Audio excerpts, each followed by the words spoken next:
I would like to kick off by calling an amazing young man to come forward. But good evening. Goeienaand. Goeienaand. Bonsoir. You are not responsive. Goeienaand. Ndimadekwana. No, you must say ah. The women must say ah, and the men must say nda. Ndimadekwana. Ndimadekwana. That's very good. That's Venda. You are excellent. I want to call right at the beginning a wonderful, wonderful young man called Siyabonga Sindani. He comes from Kwamhlanga, not far from here, down Moloto Road. He was trying to teach me his Tagazelo, but I'm sorry, I won't remember that because I promised that I'll sing his praises as he comes forward. Siyabonga, please come forward. I won't sing your praises.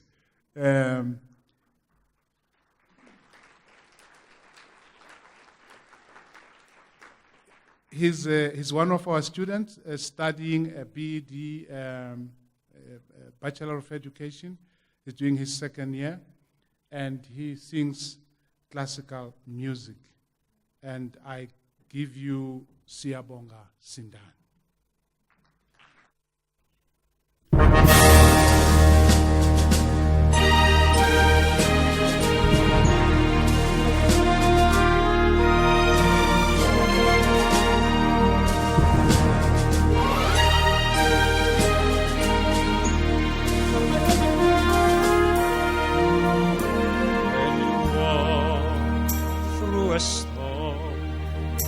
Hold your head up high and don't be afraid of the dark. At the end of the storm, there's a golden sky and a sweet silver song of love.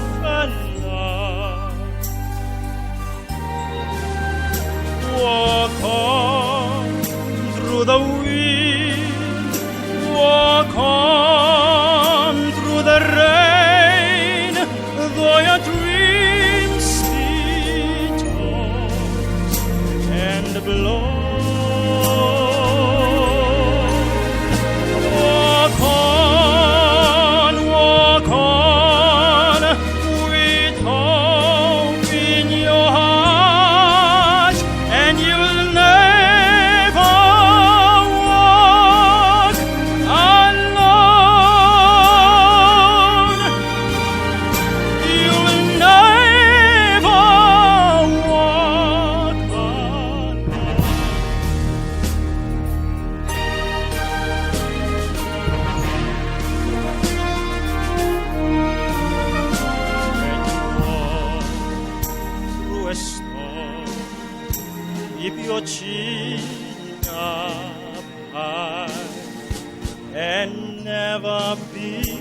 Afraid of the dark.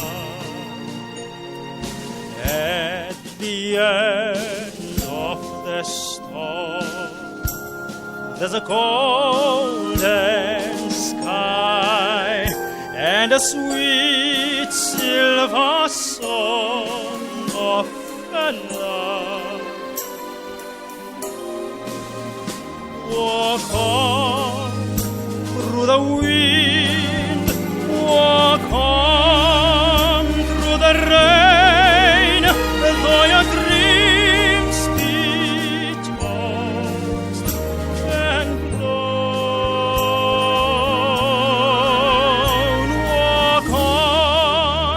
Walk on with hope in your heart, and you'll never walk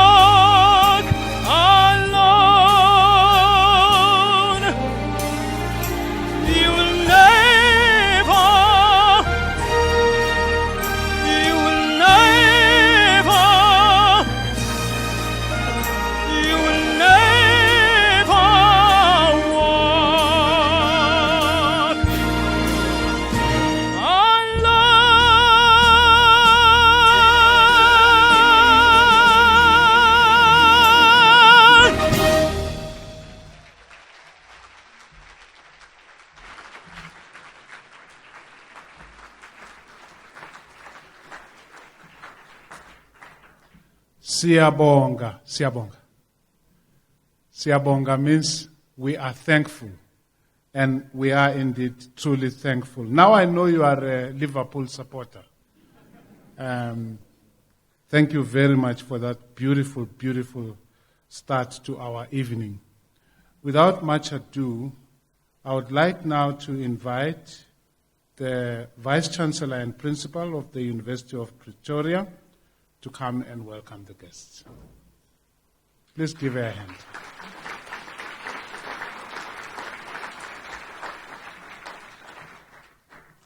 Good evening, ladies and gentlemen, and thank you very much to Professor Maluleke. I'm really pleased to have the opportunity to welcome you on this special occasion where we celebrate the University of Pretoria's academic achievers.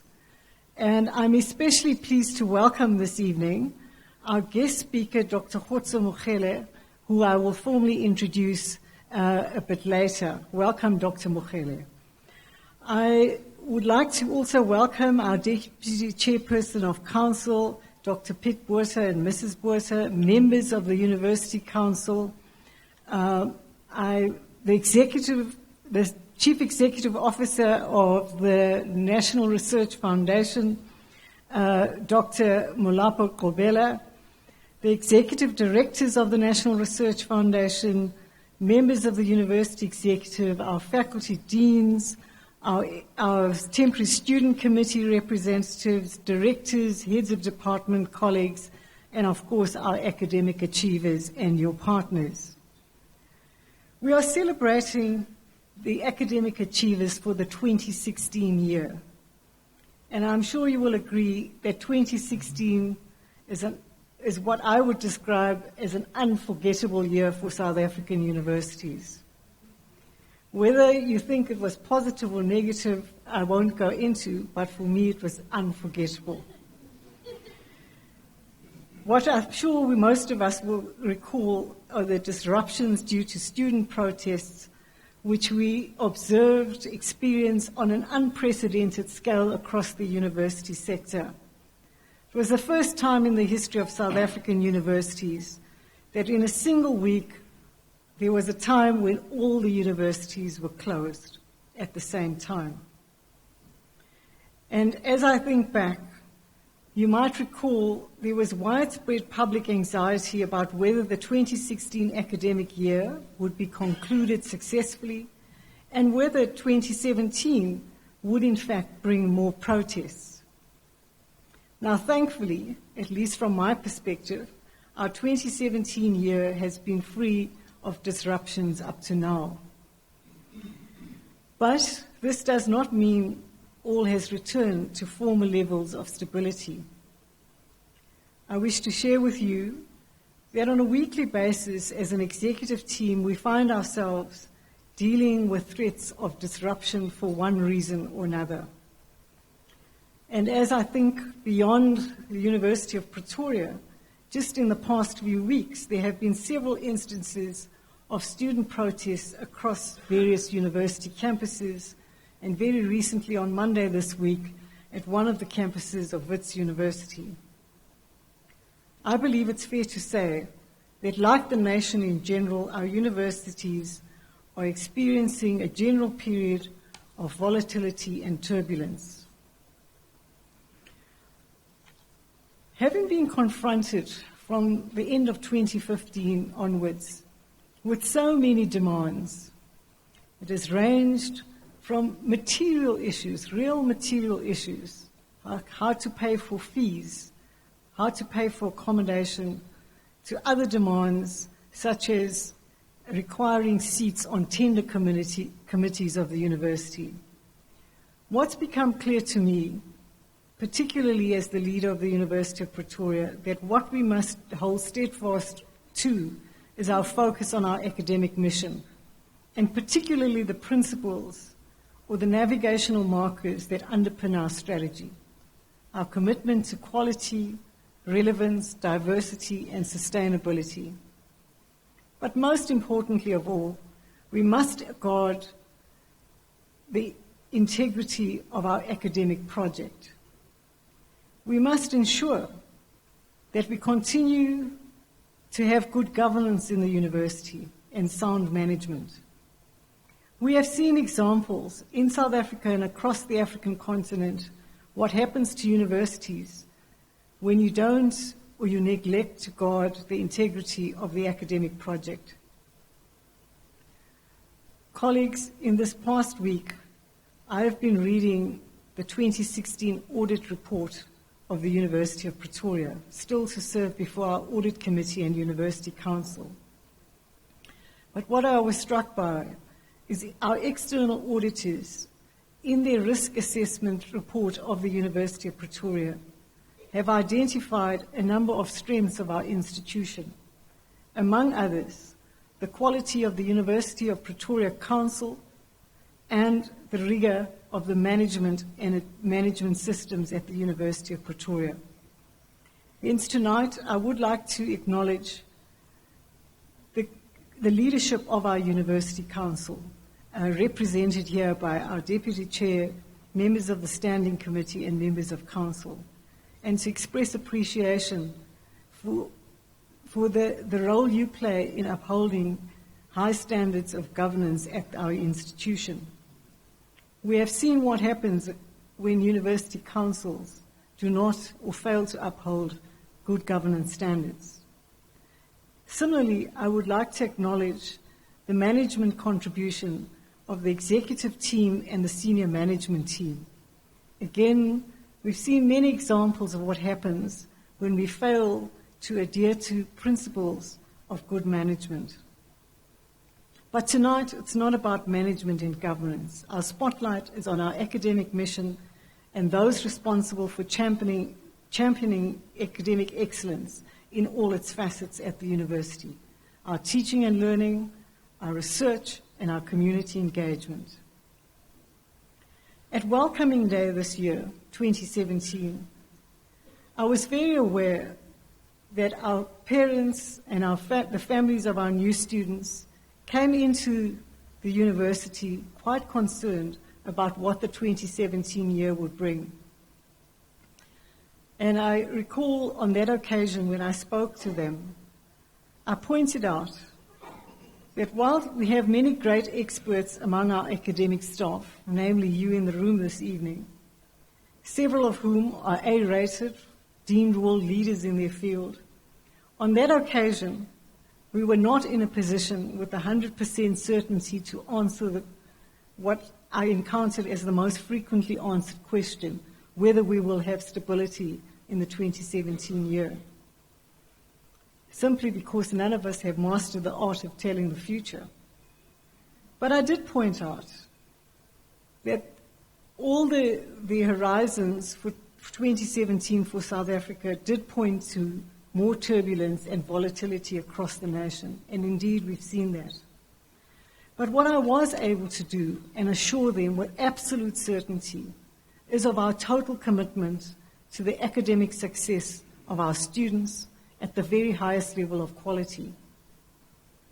And I was very confident on that occasion, and the reason was simply because of you, our academic staff. I cited as an example of our commitment and your commitment, how despite the widespread disruptions and the disruptions on our Hatfield campus, we were able to promise that we would ensure that all our students completed the 2016 academic year and that we would complete our final year examinations. And we delivered on that promise. We completed our final year examinations, the full supplementary examinations, by early December, one of few universities that was able to do so in 2016. And we did so because of you, our academic staff, our deans, our heads of department, and all the academic leaders across the university. I wish to express my heartfelt appreciation for your contribution in what was, as I said, an unforgettable 2016 year. In addition to the 2016 financial audit reports, this past week I also read the university's annual performance report. This is a report that we table at the June Council meeting and then submit to the Minister of Higher Education and Training. In this report, what we were able to show is that in the 2016 year, the University of Pretoria achieved its highest research output ever in its history. We were deemed the first among all South African universities for publication output and for the output of master's and doctoral students. The number of staff, academic staff at the University of Pretoria with doctoral degrees has increased significantly over the last 5 years. So too has our research and donor income increased significantly. But this is not about measuring numbers only, because we also must focus on quality. And we've seen increases in quality and impact too, as measured by our rate, the NRF rating system, the citations, the awards bestowed upon our academic staff, the awards bestowed upon the books and the publications of you, our academic staff. Similarly, if I looked at the teaching and learning data, we were able to improve the pass rate across the university in quite significant ways, despite the disruptions we had in 2016. So once again, thank you to all the academic staff. I wish to congratulate all of you, our awardees, this evening. I also wish to express my appreciation to those who support you, your partners, wives, husbands, other loved ones in your households. I'm sure last year they were called upon to support you through tough emotional times when we faced the challenges that we did. So thank you to those who support you as you uphold the integrity of our academic mission. Colleagues, ladies and gentlemen, our guest of honor, let's enjoy this evening. It's an evening of celebration, and I look forward to celebrating the achievements of our outstanding academics for 2016. Thank you very much, Prof. Maluleke. I do believe we're now going to be served a starter, so I'm not going to call him up just to make that statement.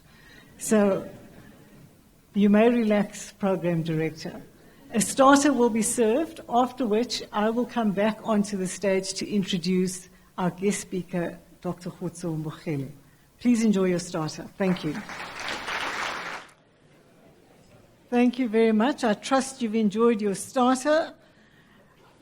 It's now my pleasure to introduce our guest speaker this evening, Dr. Khotso Mbokhele. He has a very long CV, so I've selected a few notes, starting off with an area that I might describe as his current service. He's currently the Special Advisor to the Minister of Science and Technology, Minister Pandor. He serves as the Chancellor of the University of the Free State. He's the chairperson of a number of boards, including Tiger Brands Limited, AECI Limited, non-executive director on the board of Afrox Limited, Hans Marinsky Holdings, and also serves as the president of the Hans Marinsky Foundation. If I look at previous service, it's indeed a very long list.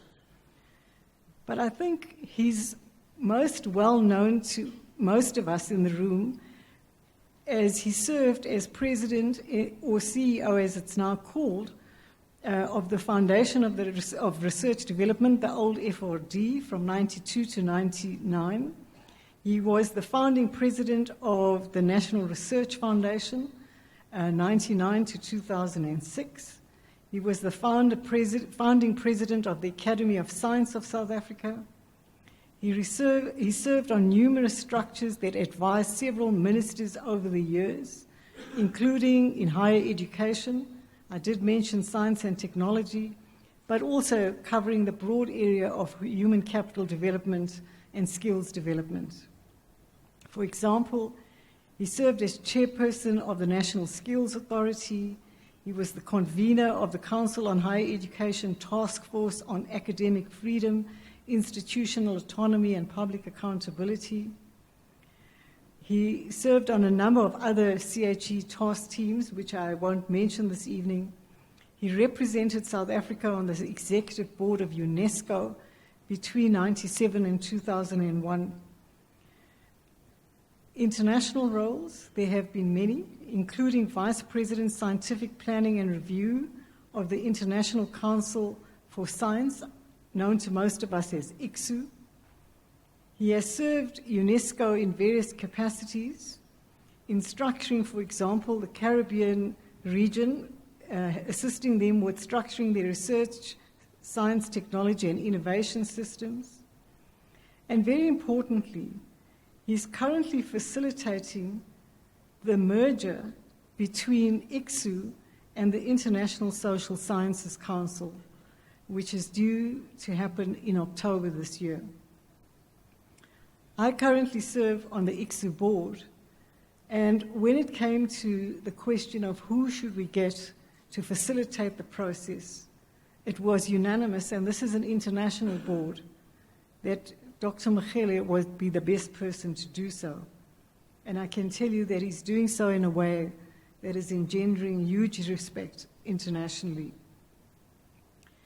He currently also co-chairs an OECD expert group on science advice during transnational crises. He's received a number of awards over the years, including the Legion of Honor awarded by the President of France. He has honorary doctorates from 8 South African universities, as well as the Rutgers University in the USA. He's received a Science Diplomacy Award. He's received the Technology Top 100 Life Achievers Award and the NSTF, or the National Science and Technology Forum Award. As I said, ladies and gentlemen and colleagues, I've been highly selective. It really is a great pleasure for me to have the opportunity to introduce Dr. Mkhele for not only the reasons I've briefly outlined, but also he's played an instrumental role in my career. Dr. Mkhele, many years ago now, was the person who persuaded me that I should take up a secondment. I was then an associate professor in psychology at the University of Cape Town, when he persuaded me that there's an opportunity at the newly established National Research Foundation to make a broader contribution.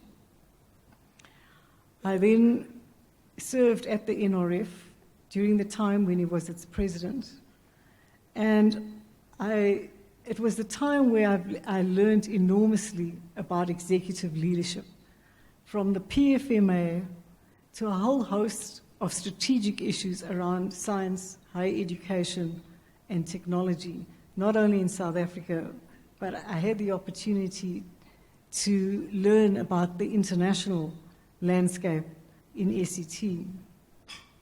And as I think back, Dr. Mkhele, perhaps by coincidence, one of the first tasks that you asked me to look at was the future of the rating system in the NRF, because the rating system was a system under the old FRD, and the CSD that looked after the social sciences had no such system. And in order to look into the task, we had decided that consultation was a critical element of that. And by coincidence, the first university that I visited to consult on the future of the rating system was the University of Pretoria. And it was the first time I had ever visited the University of Pretoria. And I distinctly remember that consultation that was then organized by the Vice Principal responsible for research at University of Pretoria. Dr. Mkhele, thank you very much on a personal note for giving me that opportunity. From then on, I have spent my career as an executive member at various organizations in the country. But if you hadn't persuaded me that I should give it a try at the NRF, I probably wouldn't have had the opportunity to serve at the University of Pretoria. And despite my comments about 2016 being an unforgettable year, I for me, it's been an enormously satisfying opportunity to serve this particular university community, the University of Pretoria. So a personal note of thanks.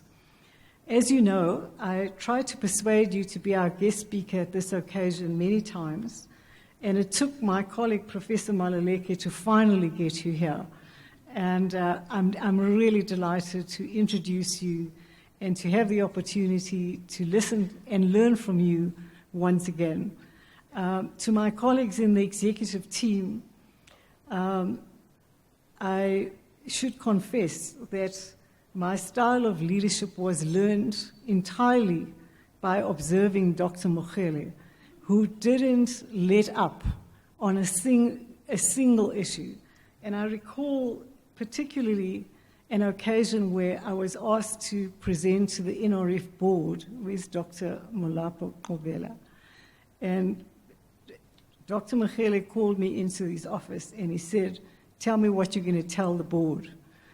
And I told him, and he said, "Cheryl, that sounds to me like you're going to present an academic dissertation. Remember that this is a board. It's not the Senate of a university. I need you to go back and rethink what you're going to tell that board." And on every occasion, he challenged me to move out of my comfort zone.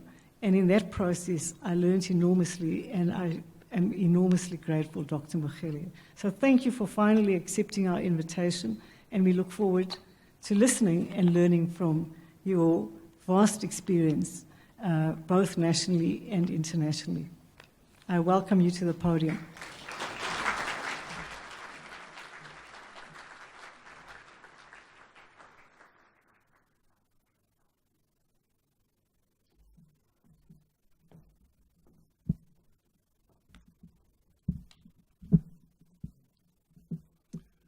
Good evening, ladies and gentlemen.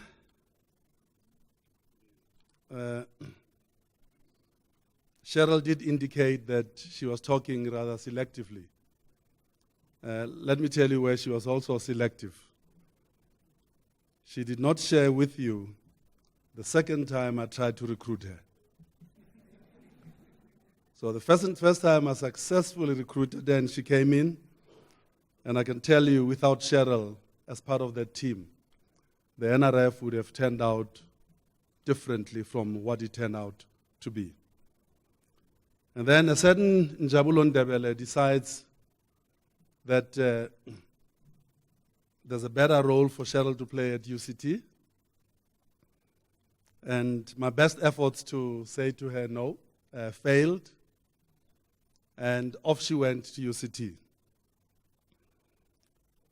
Then came time, and I'll choke up a little bit when I talk about this, when Gerhard van Groenewald retired. And we had to find a replacement for Gerhard. And the board said that replacement for Gerhard must be a succession planning replacement for myself, because my second term was coming to an end. And I went back to recruit her,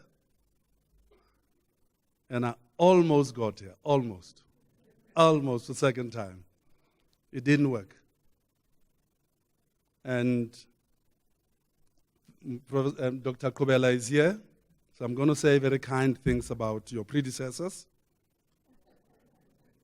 But I can tell you, if Shraddha had said yes, the NRF would be a lot more advanced than it is now. Ladies and gentlemen, it's a pleasure and a privilege for me to be here tonight.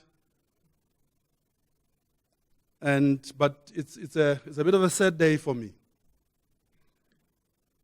because when I left home at 9 o'clock this morning, I was going to the funeral service of Gerhard van Groenewald, where I had to deliver a very difficult eulogy, having been asked by Judy to do so. And it's very relevant for me to start there because of who Gerhard was and the relationship that Gerhard had with this university. Because when Gerhard joined the then FRD in 1991, he was an A-rated platinum group medal geologist from University of Pretoria. And in fact, if I'm not mistaken, Jan Malherbe, he was, I think, one of 2 A-rated people at University of Pretoria at the time. And he was then able to serve out his working life from 1991 until 2005, when he finally retired. But in fact, my successors got him back into the NRF systems. And until just a few weeks ago, Gerhard was still serving on review panels for the NRF and as a member of the Executive Evaluations Committee, which is the committee that ultimately decides on P ratings, A ratings, and receives some of the appeals. So it's been 11 years since I left the NRF.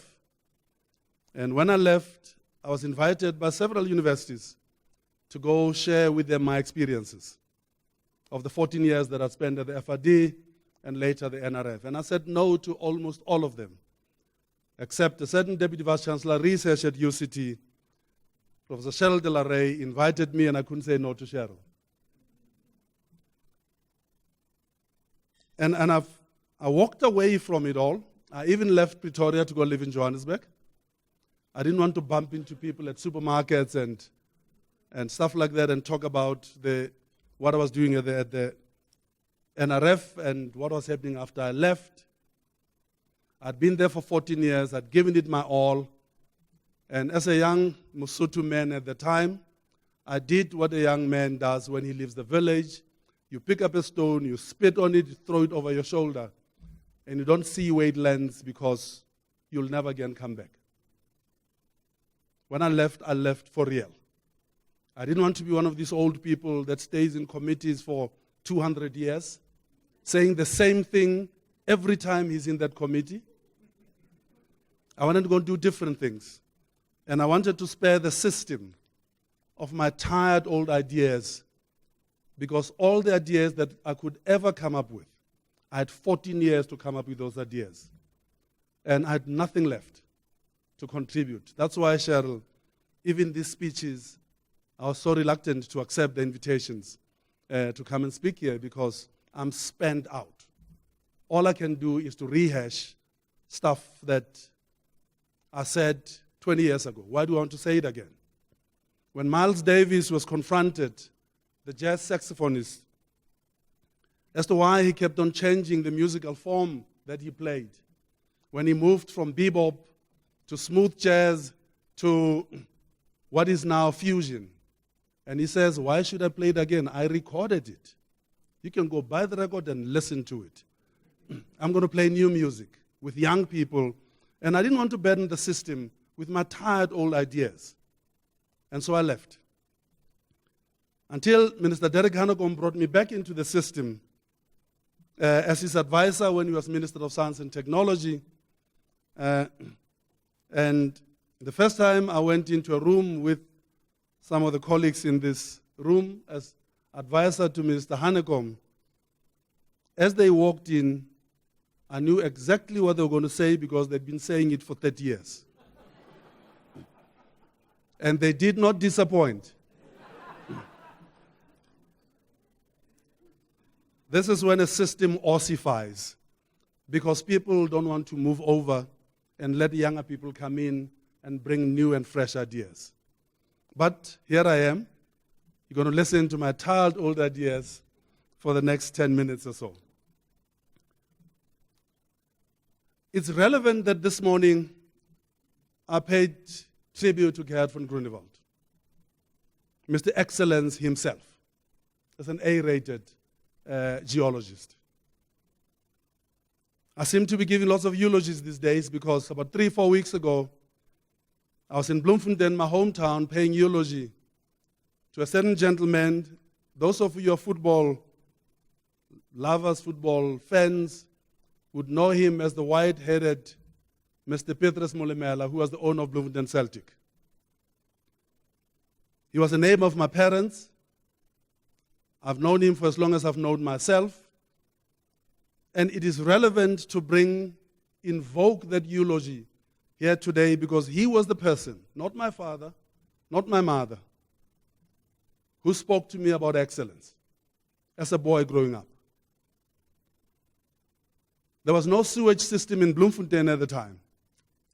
So the toilets had buckets in them. And Dadamuleme used to say to all of us, the kids in the neighborhood, that whatever your station in life is, you have to be the best at it. Even if your station in life is to carry that bucket full of that stuff in it. And many times, especially when I'm abroad, when I was at the John GA of ICSU and ISSC in Oslo, facilitating this very difficult discussion, and you were still alive then, and I'd reflect on those messages from him. For here I am, a boy from the dusty streets of Bloemfontein, facilitating a major discussion between two global science NGOs. From Bantu education and all these things that are supposed to have done so much damage to us. There was enough resilience in some of us because of lessons from the likes of Ndade Mulumele that says, whatever your station in life is, be the best at it. And remember, one of the favorite quotations when I was at the NRF was a Verwoerdian quotation. Why teach a native child mathematics and science when their station in life will never require of them to require mathematics and science? That's what he said. But Ndade Mulumele says something different to me. My mother, asthmatic as she was, says something very different to me about excellence. My mother never cried from sorrow. My mother cried from excellence only. And I'm like that too. When I see somebody do something incredibly beautiful, whether it's sports or science. I was watching a movie the other day, Hidden Figures, about the 3 black women who are part of the science team that helped America to send the first rockets into space. And I cry when I see movies like that. When I see people become as good as those black women, especially against odds. I'll cry again, as I do, when I talk about excellence and people doing really good work. Today is about excellence and achievement. I'm a believer in it, in everything that I do in my life. So I was the perfect person for Chabani Manganyi to tell Ryan Arendt to go and recruit from UCT, teaching microbiology there. Because Ryan, the innovator with Jacques Divet, who created the rating system that literally transformed the science landscape of this country, was a believer in excellence. Gerhard von Grunewald, who was part of that team, Jan Malherbe, who's sitting in this audience today, he tells me at 77 he's still teaching. Jan was part of that team. Louis van Billion, those of you who have been with that university for a long time will remember the former dean of engineering at UP, Louis van Billion. Those were the people that helped to build what is now the NRF today, but building its predecessor body called the FRD. Excellence was what that whole organization was about. And that's what it should be about. But politics started to interfere with the definition of excellence, and I'll come back and talk about that.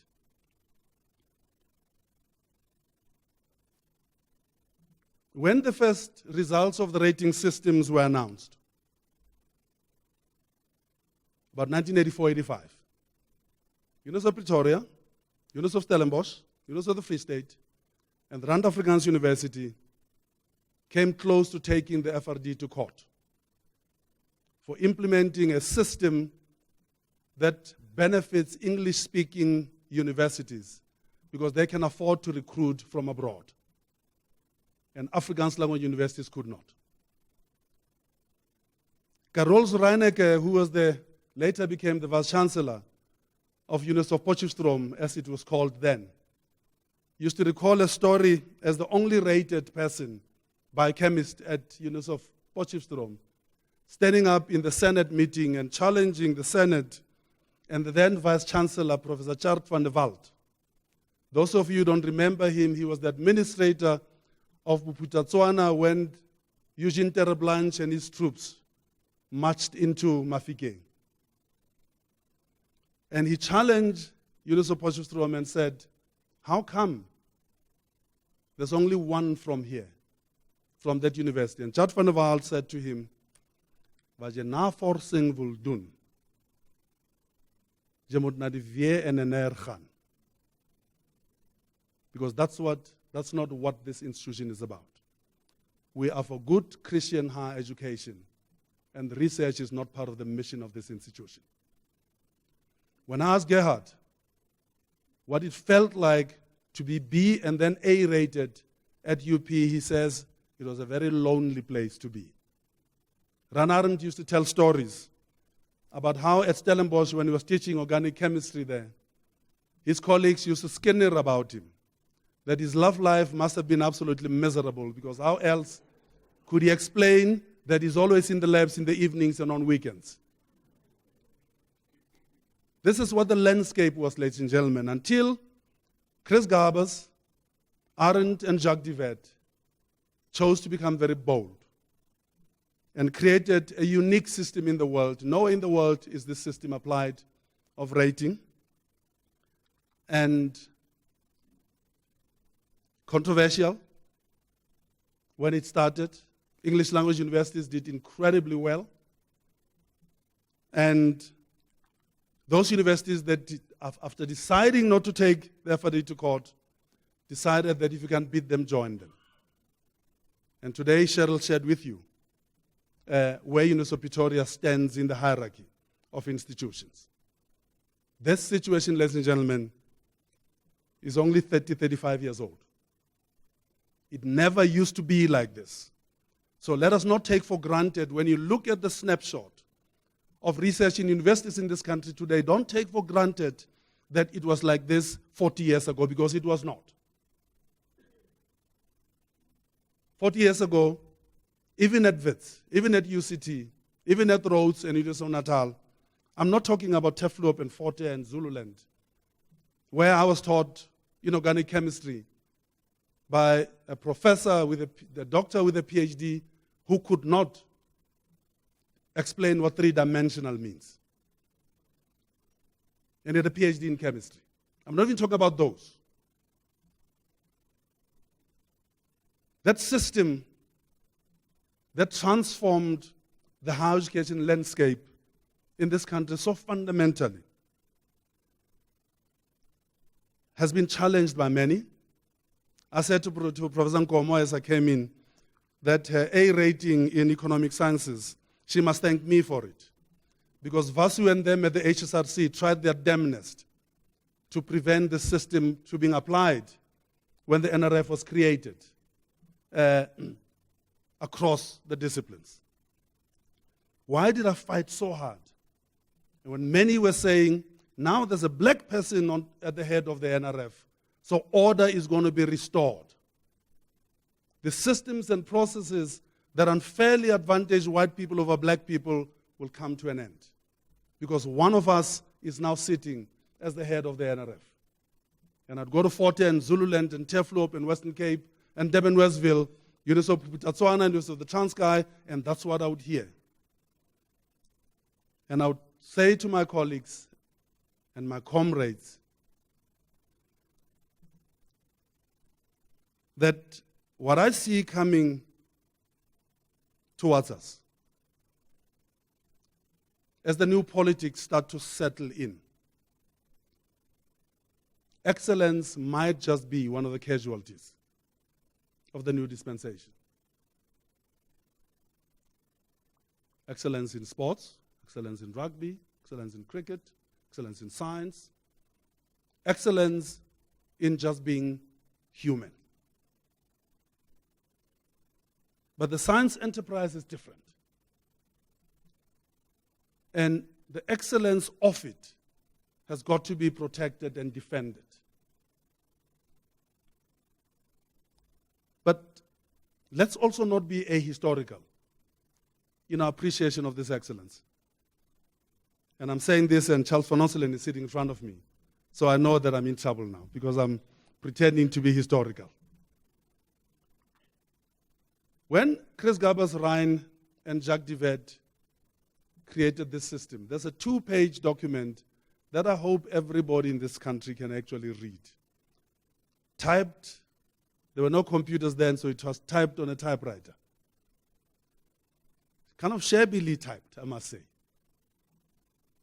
And it asked a very simple question. What is the biggest problem that South Africa was confronted with, South African science was confronted with at the time? Now, this question is asked in 1982. And that paper answers that question. And it uses a very big word for two descendants of the German mission system, Arendt and Gabas and Jacques Divet. They say the paucity of good research. Not the scarcity, but the paucity. A big word for this Afrikaans-speaking gentleman. The paucity of good researchers. Let us therefore define a system that will premised fundamentally on dealing with this issue of the paucity of good researchers. How do you deal with it? You identify the best researchers possible and entrust upon them the responsibility to train the next generations. That's where the rating system comes from, ladies and gentlemen, from that simple logic. 1982-83. Scarcity of good researchers. Therefore, we have to produce lots of good researchers. How do you produce them? You entrust the responsibility of producing the researchers of the future to good researchers. You can't just entrust that responsibility to everybody else because garbage in is garbage out. Excellence in should be excellence out. That's what the rating system was trying to solve as a very specific challenge. Now you ask me, 1982, if you ask me the same question, what's the biggest problem in the science system of this country, I would say that black people are excluded from it. But I was not the one asking the question. I was not the one being asked to answer the question. But as you think of excellence going forward, which must be defended, which must be protected, which must be fought for, I think we have to generate a new problem statement. What's the biggest challenge that the society is confronted with now?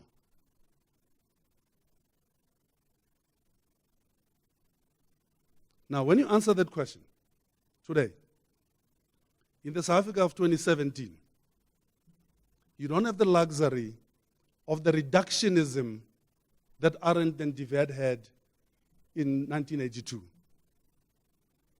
You can't just look at science and so completely separate it from the other key problems and challenges that society was confronted with then, and simply answer this question around the question of the research enterprise.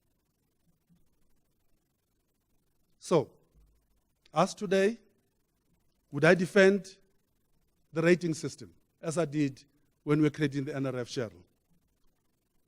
Yes, I would. But I would ask that system to thrive in the context of dealing with the problems of society of today. We can't continue to isolate it and keep it out there and continue to completely extricate it from all the other issues that the society must find solutions to. We don't have the luxury that Jacques Divet and Arendt had in 1982. We have to answer it now in a more complex milieu than the milieu of 1982. But what makes the milieu even more complex is Cheryl speaks about the ICSU ISSC project that I'm currently facilitating. We saw for the first time, 2 weeks ago, the world over, scientists going into the streets to fight for science against fake science, against alternative science, against alternative truths, against alternative facts, and saying it must be evidence-based and benchmarkable evidence-based science that must inform what you continue to do. I was particularly pleased to see these demonstrations, and I know there was one in Durban in this country. I don't know if there was one anywhere else. Because one of the most frustrating things for me when I was president of the NRF, and especially going to particular institutions, and yours is not one of them, but I will not mention them by name. But trust me, yours is not one of them. Where everywhere I went to those institutions, what I would be told is that stop telling us what Pretoria wants from us. All you have to do is to give us the money to do this thing that we want to do. Stop talking to us about these problems of society, because science does not get done that way.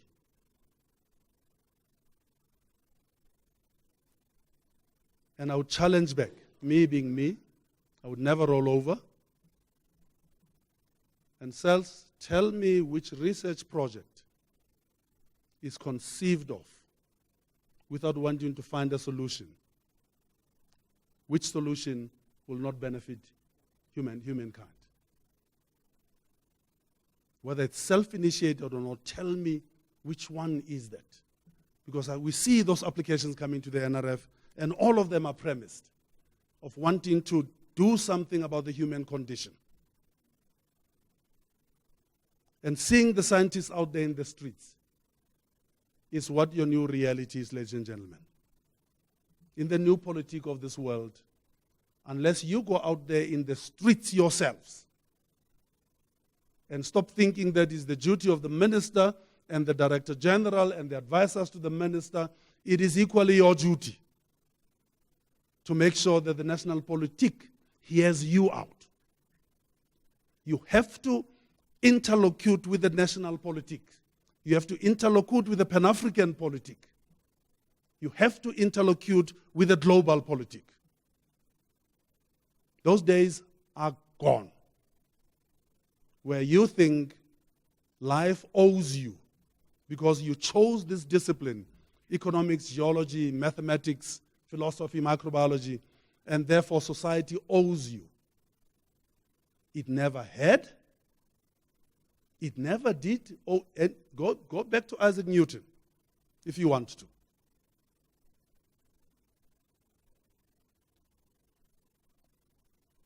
And we also, I believe, as I conclude,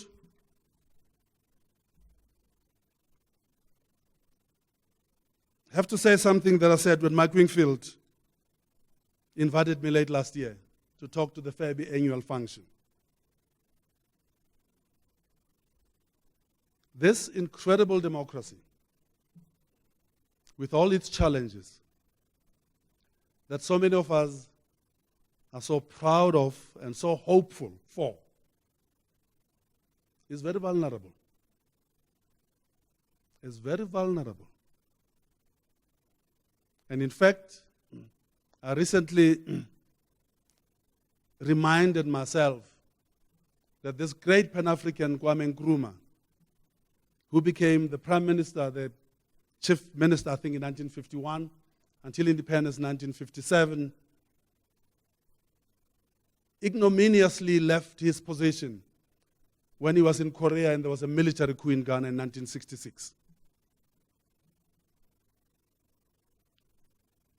If you go to Nigeria, the first coup in Nigeria, I think, happened about 6-7 years after independence election.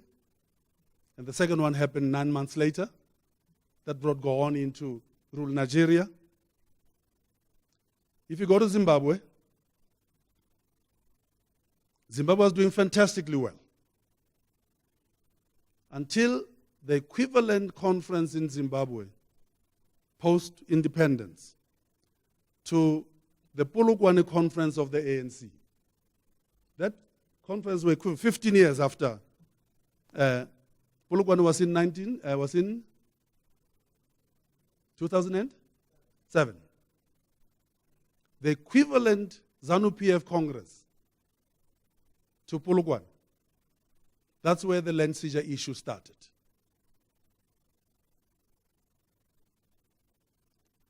So ours is going through teething problems that are not unusual, actually. Very few examples like Mexico exist, where the post-independence pre-party was in power for almost 90 years. We're seeing our democracy experience these challenges. Many say welcome challenges. Many are saddened by them. The question is, what is going to take for it to stabilize as a democracy that will all continue to be proud of? And you are in the middle of the answer to that question. And don't ever think that it is the duty of those who are in living standards measure LSM 0 to 4, those who only live on milli-mil, those who are poor, those who are uneducated, those who are ignorant, because they have the votes, to say it is their duty to deliver on election day an outcome that you want to make your life more comfortable. It is just as much your duty. It is just as much your duty to understand and appreciate this excellence that you're celebrating today within the context of a young nation with a fledgling democracy that may possibly collapse. So if you ask me, the question asked in 1982, what are the simple, basic problems of this society that you're trying to find a solution to? Talking about the science system of the country. The answer has to come out of this current complexity that this country presents to all of us. Ladies and gentlemen, thank you very much. I didn't mean to depress you. Enjoy the dinner. And for those who are going to be recognized and acknowledged today, I continue to be the best advocate for excellence, but not just in science. Excellence in science, excellence in whatever endeavor. As Ndademolemela said to me as a 3, 4, 5-year-old growing up in the dusty streets of Bloemfontein. Excellence in all that we do, regardless of your station in life. But the most important of these excellences is the excellence of a humanity that will understand that we may find ourselves down on different stages, different steps of this ladder. But we all owe to one another to make sure that a future is the one that we all contribute to, so that it is a future that we can all be very proud of. Thank you very much.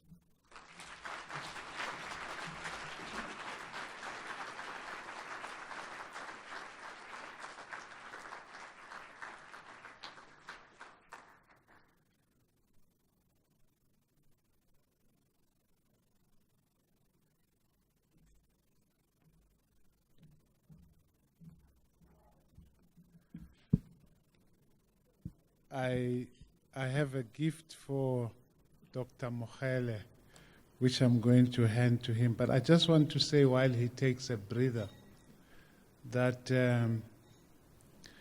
I first got to know about him by reputation, or through reputation. I had never met him. But two of my mentors, Professor Etumeleng Musala and Professor Takatso Mofokeng, every time they spoke of Dr. Mokhele, there was something in their eyes, there were stars in their eyes, and they would say to me, Dr. Mokhele will not be impressed by this. And I think they were peers of his because sometimes they didn't even say Dr. Mokgele, they said Khotso. And when I met him and I heard him speak for the first time, I realized that he was even a lot more awesome than my mentors had portrayed him. And so it is my pleasure to offer this small token from the University of Pretoria to really a preeminent statesman of science, and as you yourself said, one of the best advocates of excellence this country has ever produced. So I'd like to offer you this token. Thank you.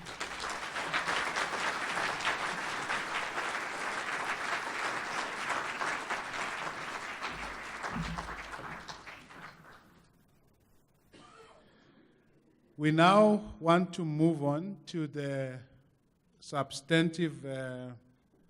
next substantive part of the program, where the real stars of the evening will be awarded the certificates and the various awards.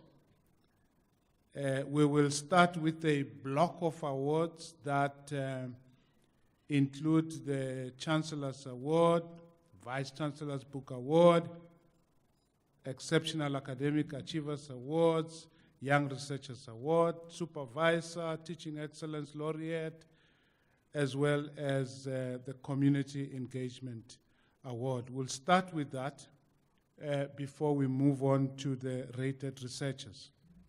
Each category will approach the stage as a group, except where a group doesn't exist and there's only one individual. But for the rest, I'll ask them to come as a group, and they should stand here on my right.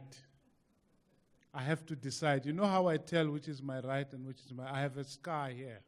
So I look at the scar first. So on my right, and they will stand here.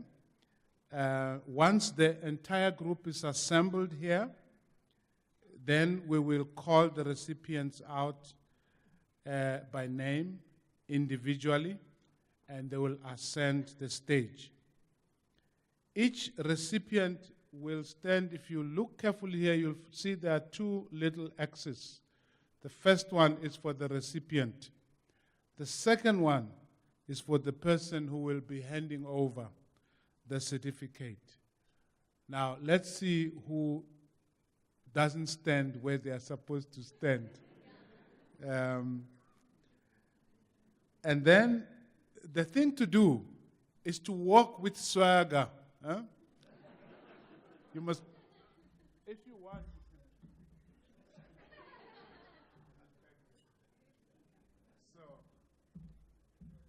And then you will receive your certificate. You will shake hands with the official, university official who will be there.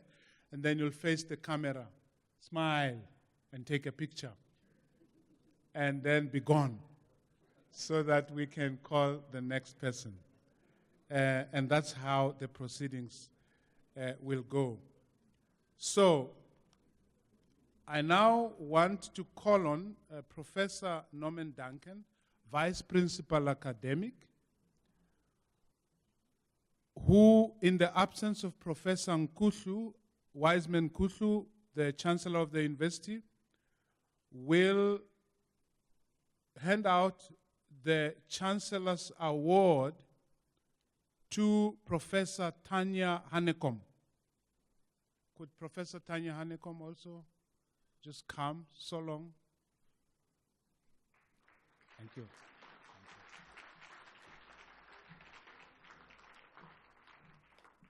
Professor Tanya Hanekom has the privilege of saying a few words. She's the only one allowed to do this. Ladies and gentlemen, colleagues,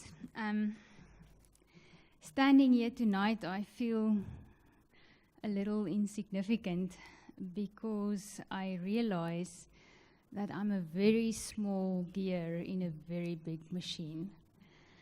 And with this comes the acknowledgement that no one gear can be effective if all the other gears and parts of the machine do not allow that gear to do its job.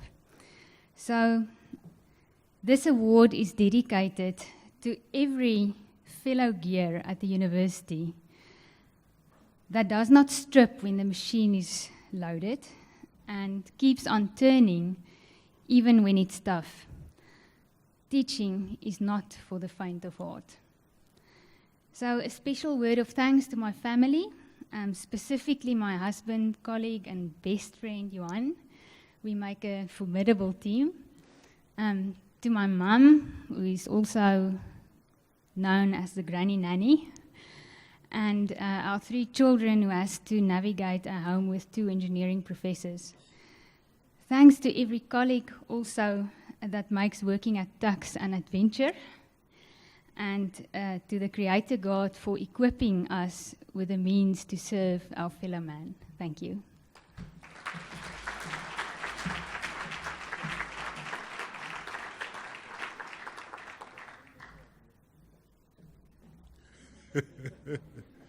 Please give her another round of applause.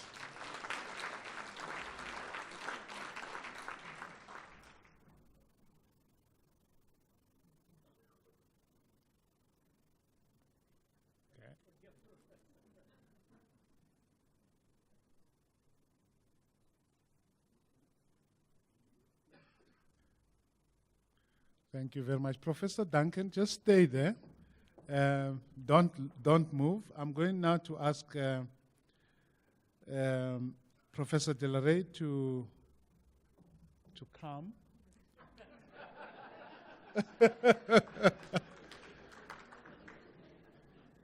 Professor Laureate will present the Vice-Chancellor's Book Award. And the recipient of the Vice-Chancellor's Book Award is Professor Charles van Onselen. Please come forward.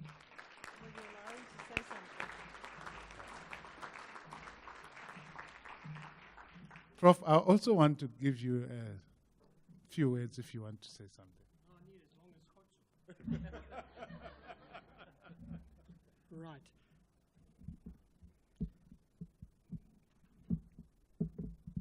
Thank you very much. Madam Vice-Chancellor, ladies and gentlemen, you especially, Professor Laureate, will know that researchers are part of the best in the university, but they're also part of the most awkward. Some of them are young and they come in all sizes, shapes, genders. Some are even vegetarians.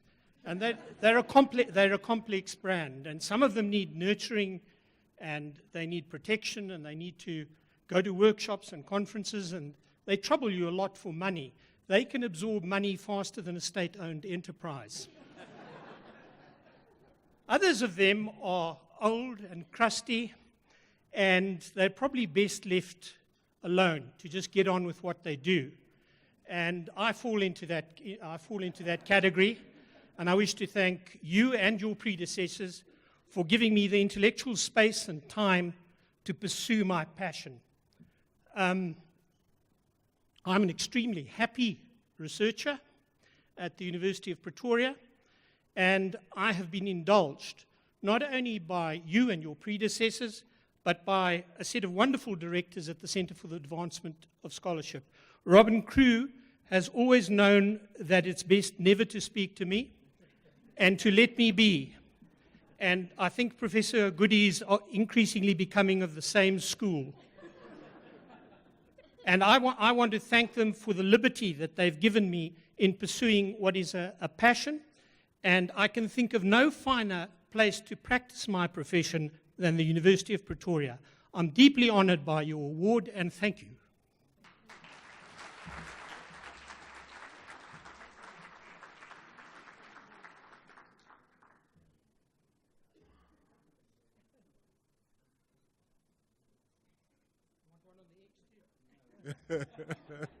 Thank you very much. I must say that if you haven't read Professor Van Onselen's showdown at the Red Lion, you don't know what you are missing. And I recommend that book very, very strongly. Now, Professor Duncan, back to the cross, that little cross there. Now I want to ask Professor Duncan to present the certificates for the Exceptional Academic Achievers Awards. Could I ask all of those people who are receiving the Exceptional Academic Achievers Awards to come and stand here, please? The last time I checked, I had about 8 people. Please give them a big, big round of applause as they come forward.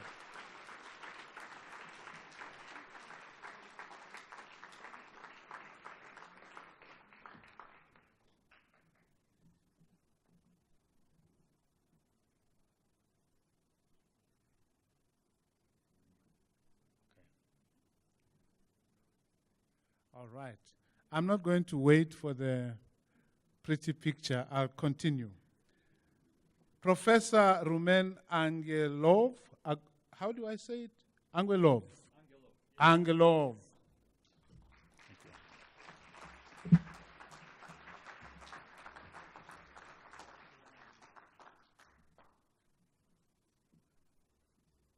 Professor Ian Craig.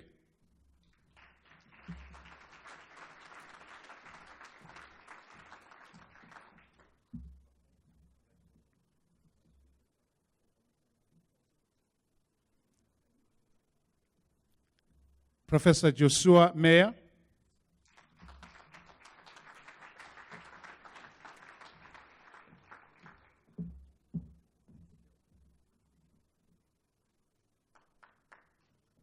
Professor Zander Mayberg.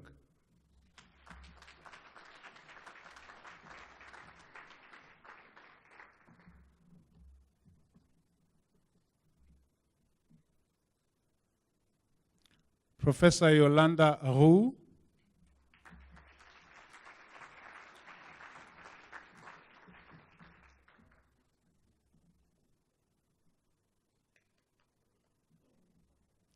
Professor Johan Skuman.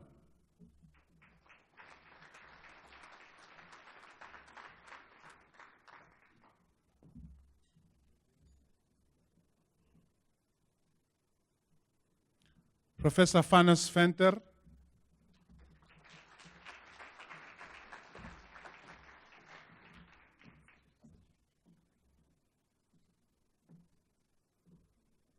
And Professor Alexander Zimper.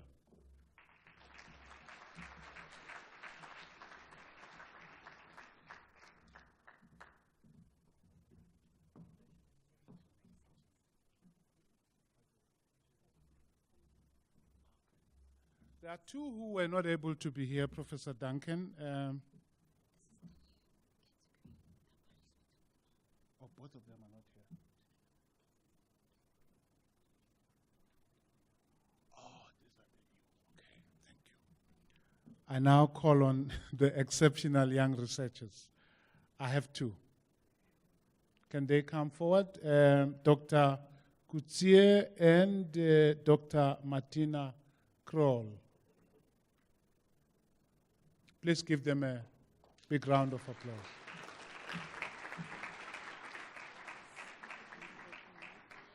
And Professor Reza Malekian and Dr. Brett Helly.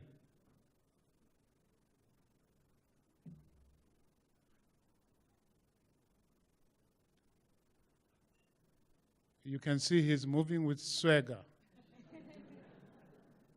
as required.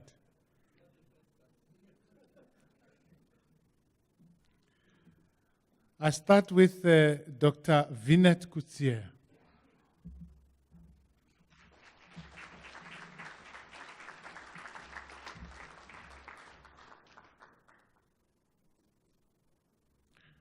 Dr. Martina Kroll.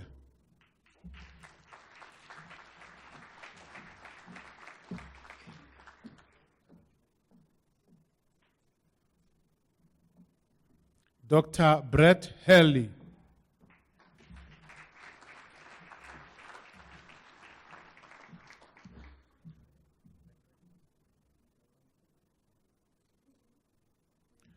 Professor Reza Malekian.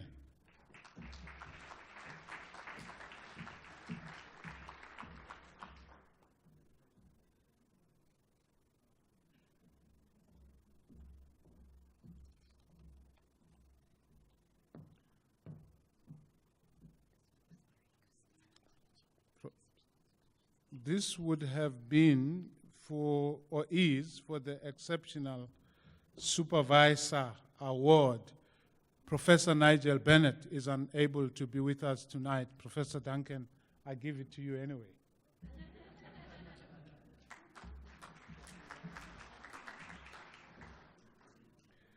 We now move on to the Teaching Excellence Laureate Awards. One individual and one team.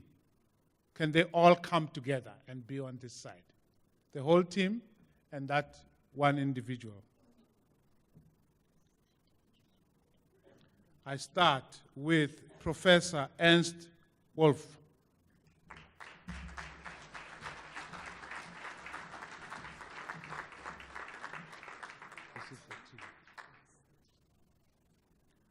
The team that is marching forward with confidence consists of Miss Madeline Clutter and Mrs. Cornea Joint.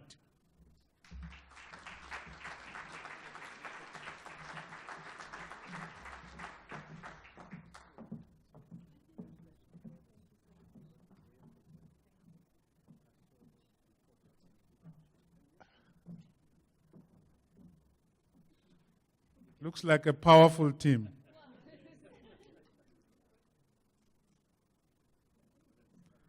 Thank you very much.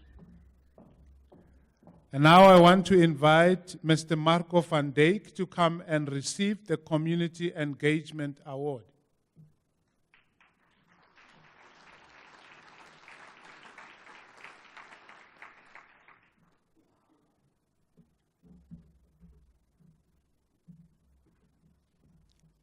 The applause is a little tired.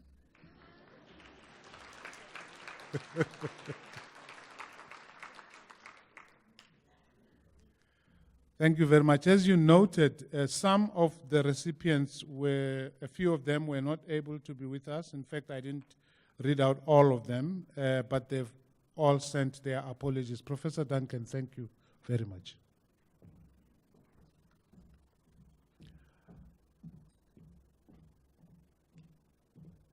Siyabonga. Uzoculani ke manje? No, wene. It's not Siyabonga's 10 now. Am I right? Okay. We are now, according to my program, Siyabonga ought to come, but if I've made a mistake, I am willing to move on to ask Professor Stephanie Burton, Vice Principal, Research and Postgraduate Education, to come and preside over the presentation of certificates to NRF-rated researchers. And I will take a break and hand over to you. Thank you so much, Prof. Good evening, everybody, and thank you very much. We are going to first present the certificate for our newly A-rated researcher, and I'd like to invite Dr. Kotso Mokele, please, to come up and present the certificate. Just to remind you, to have an A rating means that you are a researcher who is unequivocally recognized by your peers as a leading international scholar in your field and for your high quality and impact of your research. So, Dr. Mokele, if you'd like to come and join me, you can choose which of the crosses you'd like to stand on.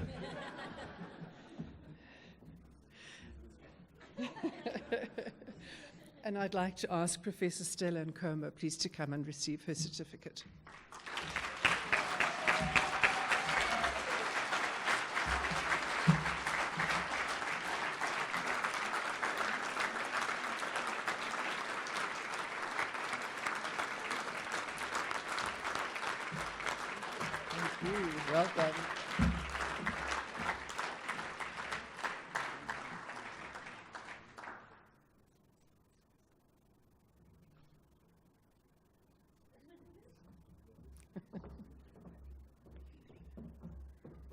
This is confusing, you see, ladies and gentlemen, because at the other venue we do it the other way around.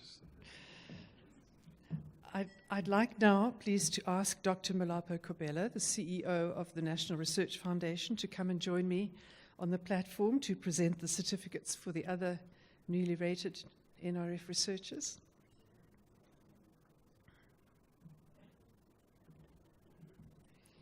We'll let you choose to. You. And could I ask the B-rated researchers, please, to come and join us on the side here?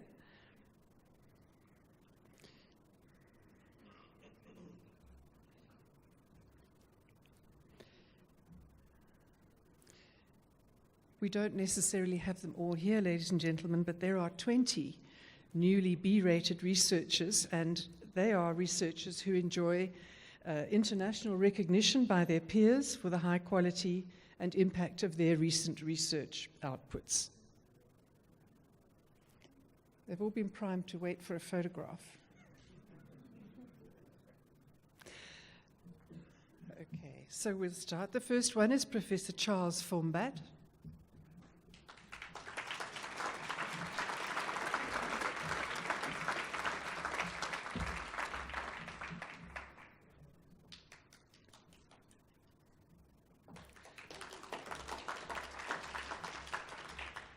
The next one, Professor Franz Johann Pretorius.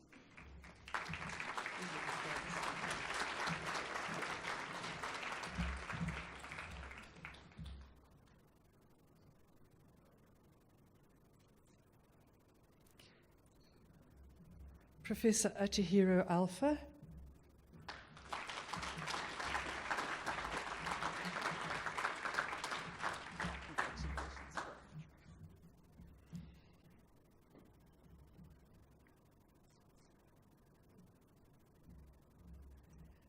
Professor Steve Cornelius.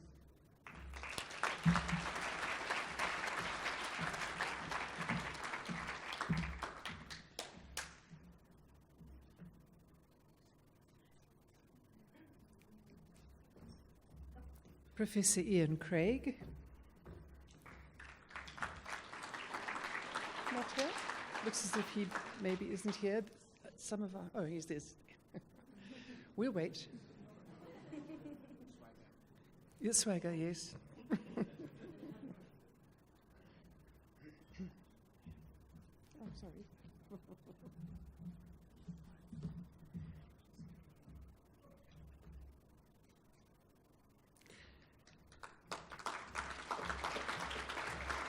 Professor Andre Gansvind.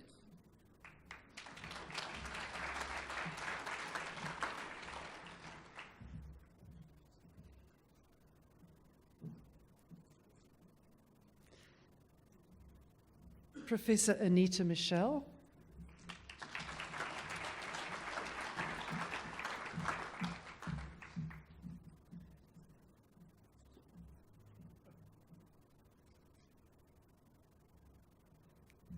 And Professor Stefan Haynes.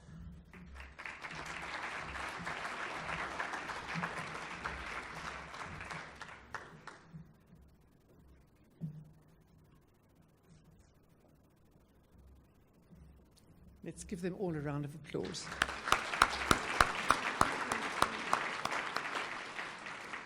Then if I could ask the C-rated researchers, please, to come up and join us.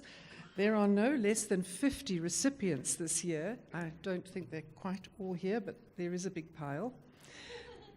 C-rated researchers are established researchers who have a sustained research record of productivity, who are recognized by their peers as having a body of quality work and have demonstrated the ability to conceptualize problems, apply research, and have begun to establish themselves internationally.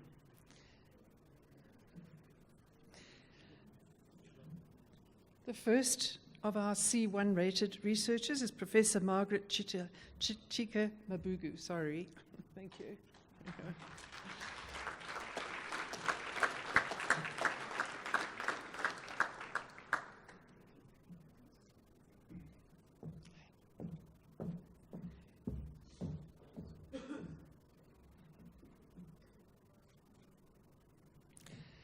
Professor Johan Engelbrecht.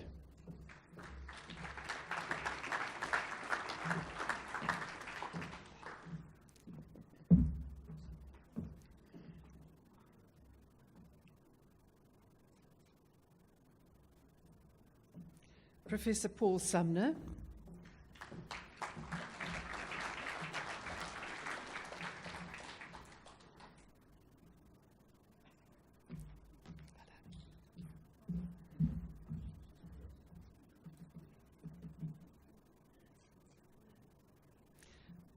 Professor Joe Amadi Echendu.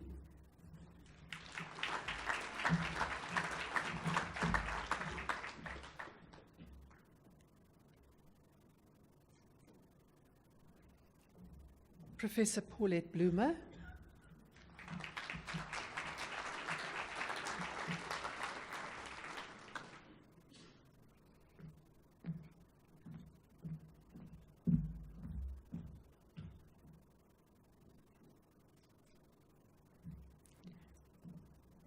Professor Evans Chirwa.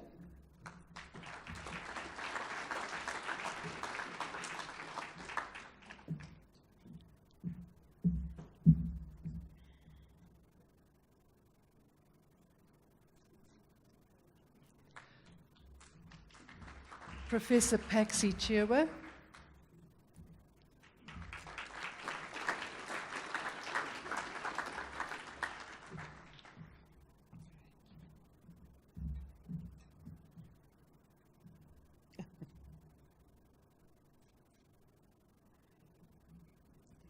Professor Ignacy Kukrowski.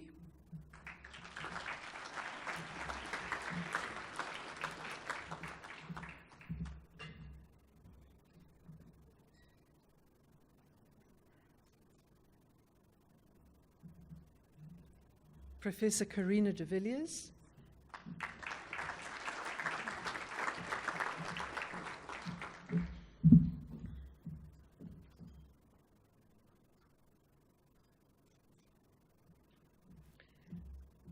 Dr. Gerry Durant.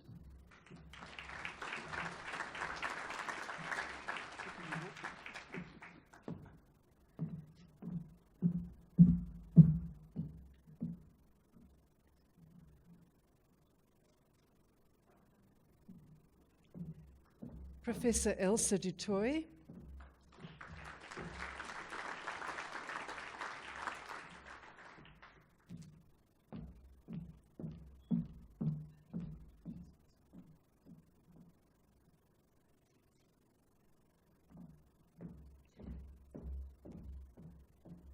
Dr. Nazir Ismail.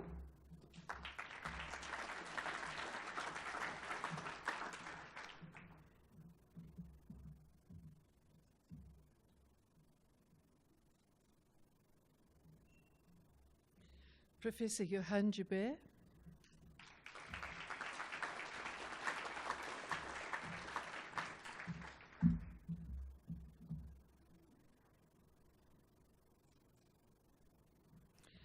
Professor Kirsten Kruger.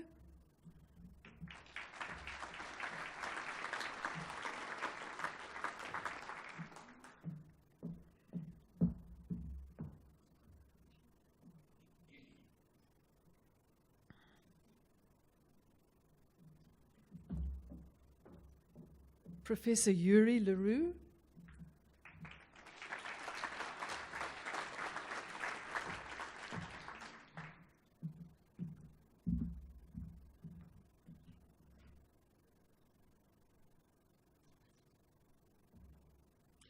Professor Godiela Levahi.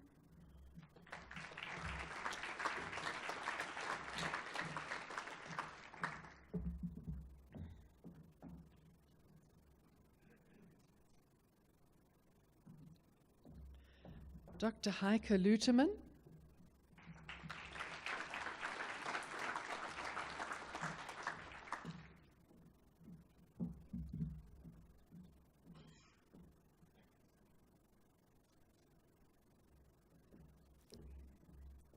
Professor Ncholu Manyala.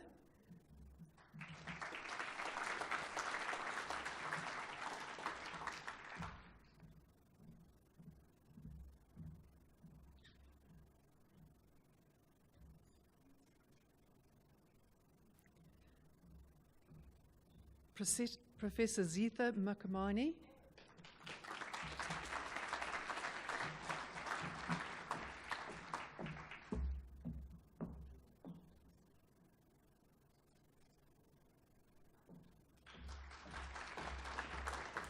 Professor Marinda Oosthuizen.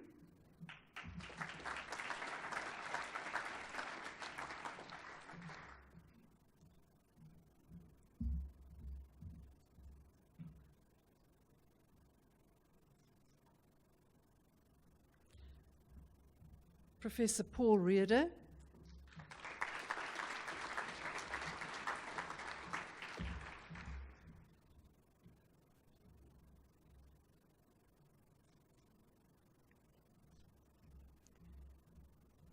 Professor Linda Skuman Milan.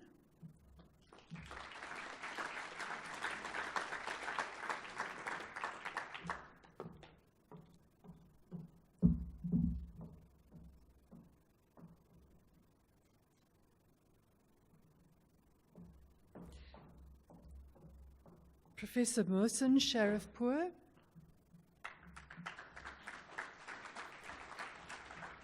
Professor Sharifpour not here? Okay. You'll have to give it back eventually. Thank you. Professor Philip Stevens.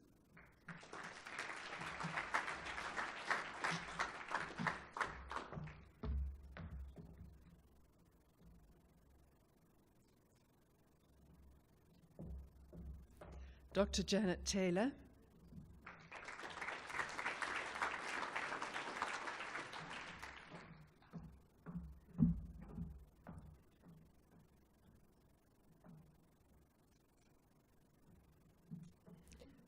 Professor Jackie van der Waals.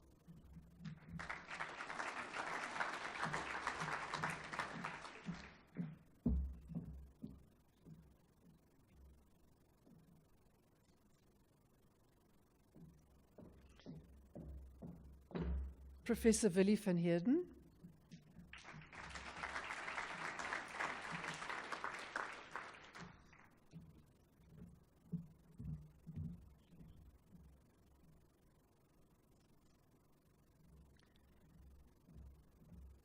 Professor Albert Verker.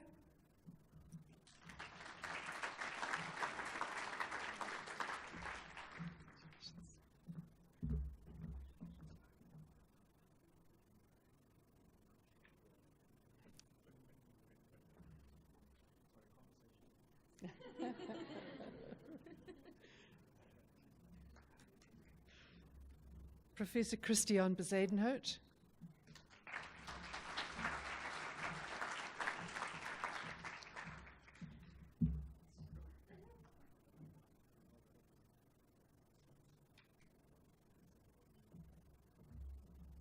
Professor Molly Brown.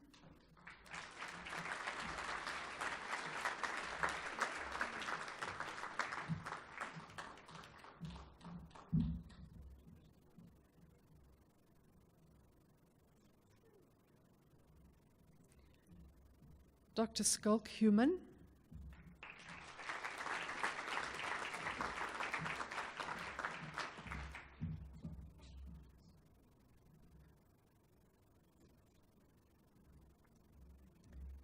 Professor Andre Jordan.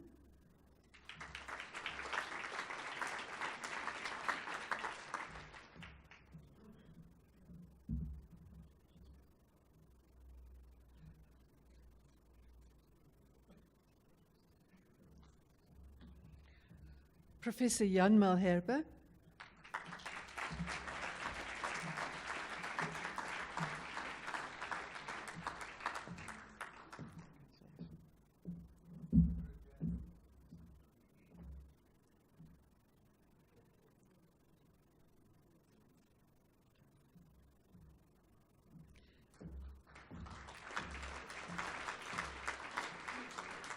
Professor David Maria.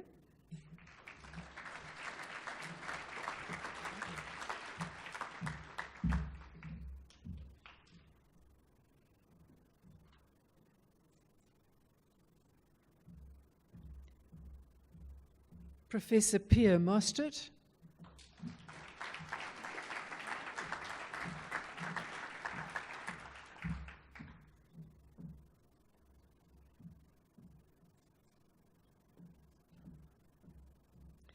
and Dr. Henriette van Heerden.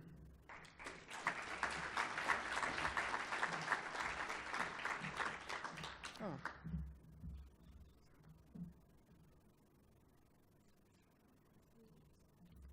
And Professor Andre Garbers-Craig.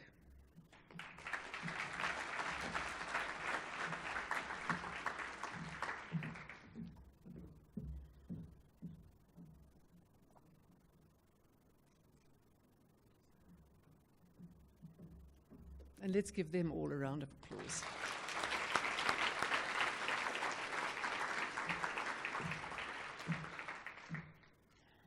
You haven't finished. We still have now the Y-rated researchers, the young researchers. If I could ask them please to come and congregate at this side. We'll take a photograph and then present your certificates. Ladies and gentlemen, these are young researchers, less than 40 years old, who have held a doctorate or equivalent for less than 5 years and have nevertheless become recognized as researchers establishing themselves based on a shorter period of research, but nevertheless early careers. We have 13, but I see we don't have them quite all with us.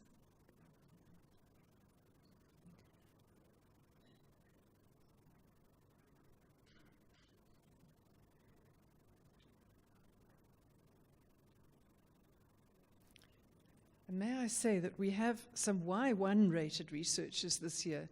You know, some of our colleagues say the Y1 is the new P, Dr. Kabela. You make it harder and harder. So to get a Y1, I think, is really very special, and congratulations to those people. The first one is Dr. Tuan Duong.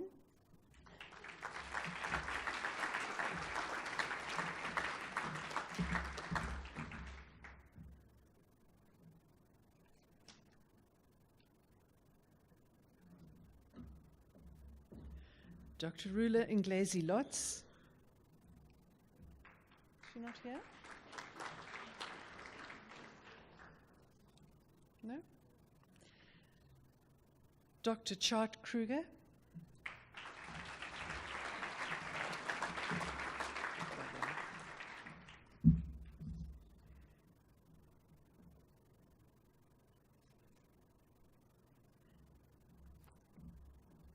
Dr. Heinrich Badenhorst. Not here? Also, obviously off doing their research. Then Dr. Jacqueline Hrobler.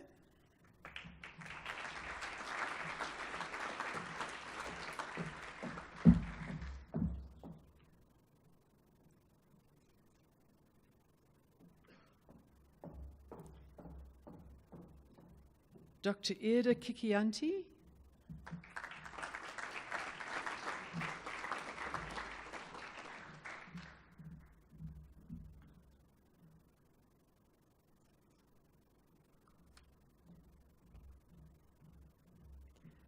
Dr. Willem Leroux.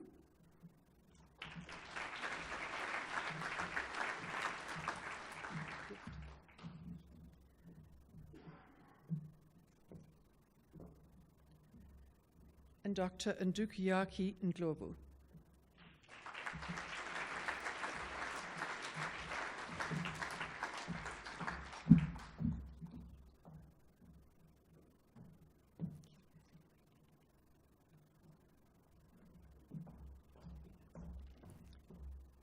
And I think we should give them a round of applause, ladies and gentlemen. Dr. Kabela, don't go away. We have a small gift for you to say thank you very much for all that work.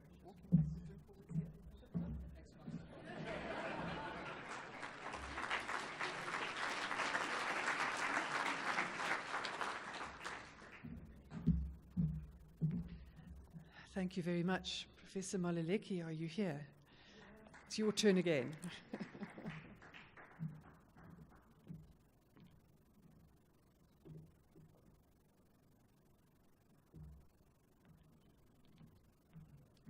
I just want to say a few words of thanks to a few key people who made this occasion to be as successful as it has been. And I'd like to start with our Vice-Chancellor for her leadership, to thank her very much. And Professor Burton, the champion of research, who has just left the stage. I know that Dr. Taule and her team were also key to making this event very successful. Professor Duncan, the guest speaker. You know, a man was once trying to interpret a vote of thanks in isiZulu. And the most difficult thing in interpretation is when the person uses idioms. So the Zulu speaker said, "Ngiswela magama," which literally means, I have run out of words. And the English interpreter said, "My gums are swollen." Because Ngiswela magama sounds like my gums are swollen. So my gums are swollen when it comes to how to thank Dr. Khotso Mokele for gracing our occasion and for inspiring us. I told him he could have spoken for 15 more minutes. And I want to thank you very much for being here with us. Dr. Molapo Kobela, I call him Dr. Kobem, from the NRF, my long lasting colleague, who's my boss now at the NRF. He knows that. Thank you very much for being here. I also want to thank the Department of University Relations, in particular Lynette and her team, and Shirin, for putting everything together so wonderfully. Siyabonga, Gempela, Siyabonga Sindani, thank you so much. And the trio, where are they? There they are.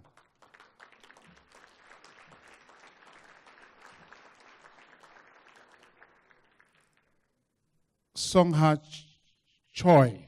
Songha Choi, just wave. Is Songha Choi there? Where is she? Please stand up and wave. Do a little jiggle. There she is. Lindy Brink. Lindy Brink is the other member of the trio, and Marita Leber. Marita? There she is. Thank you very much.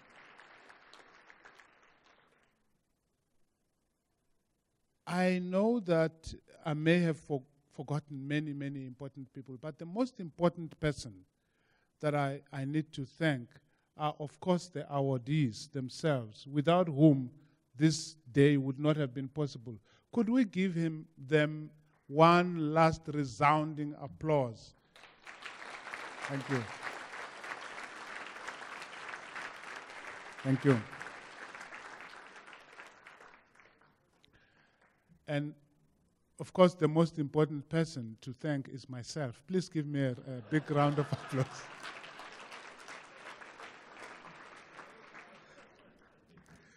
Thank you very much. I would like to ask, since we managed to take most of the photos here, if there is a group photo that we failed to take. Was there a group photo we failed to take properly? We took them all. So what I would like to ask is perhaps that as we start to have dessert, the Vice-Chancellor, the recipient of the Chancellor's Award, the recipient of the Book Award, the A-rated researcher, Professor Nkomo, the CEO of the NRF, our guest speaker, Dr. Mokele, as well as the council members. I think we have some council members. If we could go to the foyer while we are having dessert and take some photos, I believe that arrangements have been made there. We may add some other important people like myself later. But for now, I would like to start there. Please enjoy the dessert. Don't run away before you have had some dessert. Thank you.